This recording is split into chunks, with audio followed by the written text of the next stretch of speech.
I'm Graham Johnson from the Port of Tacoma. Here's what's happening on Pierce County's working waterfront.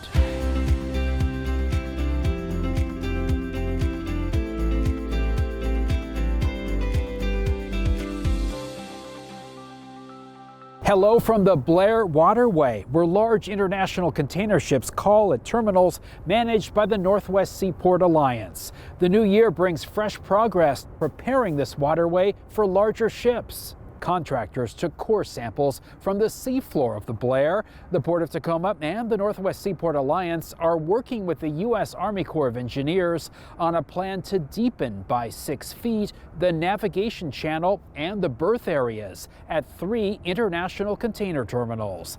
Some clean dredged material will be used for a new habitat site, with the rest being deposited in Commencement Bay.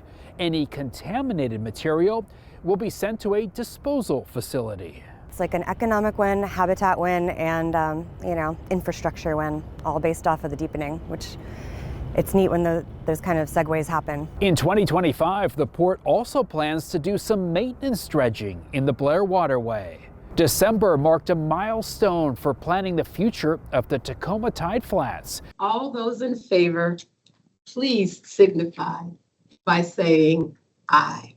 Aye. Leaders from the city of Tacoma, the Puyallup Tribe of Indians, Pierce County, the city of Fife, and the Port of Tacoma worked for years to develop a land use plan for the Tideflats. That's the area of Tacoma that includes the port. In December, a steering committee of all 5 governments recommended sending the Tideflats sub-area plan to the City Council and Planning Commission. The plan preserves industrial land and cultural resources, promotes habitat restoration, and supports the clean energy transition. Contractors are assessing contamination left behind by the previous owners of a port-owned property.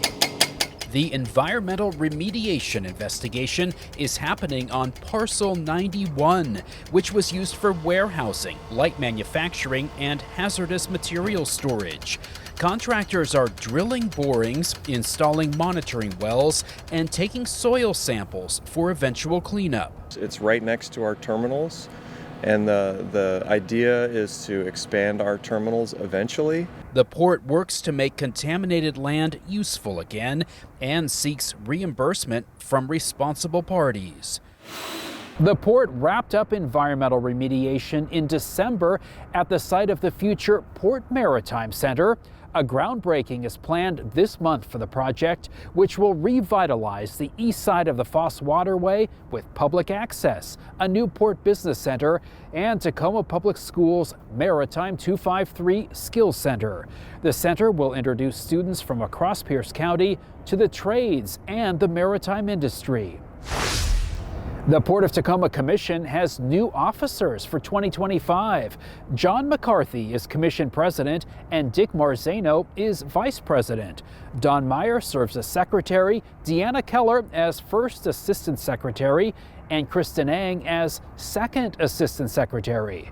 Commissioners meet each month at the Fabulous Center off Port of Tacoma Road. Meetings start at noon and public comment is welcome.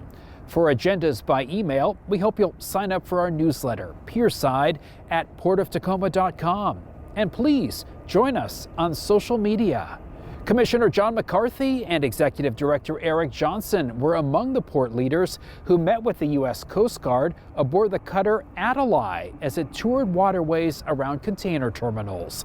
The port and the Coast Guard work in close partnership, including on a regional tabletop exercise to prepare first responders for emergencies on board ships. A new phase is beginning at a port habitat site. In December, contractors added 1,400 more native plants at Lower Wapato Creek as the site transforms from an active project into the port's stewardship program. Wetlands were restored on the 20-acre site in partnership with the Puyallup Tribe of Indians. Finally this month, chum chucking. Members of the Port of Tacoma's environmental staff tossed about 250 chum salmon carcasses into and around Lower Clear Creek, where they will add vital marine nutrients to the freshwater ecosystem. The spawned hatchery salmon were provided by the Puyallup Tribe of Indians. 2024 was a good year for returning chum salmon. They started coming back, right around Halloween, and they just poured in from then. So it's great to see our fish coming back. It's just fun knowing that, you're doing something good to put nutrients back into the environment. Hatchery managers plan to take and fertilize 4.3 million eggs this year. Thanks for watching. We'll be back in February with a new edition of Working Waterfront.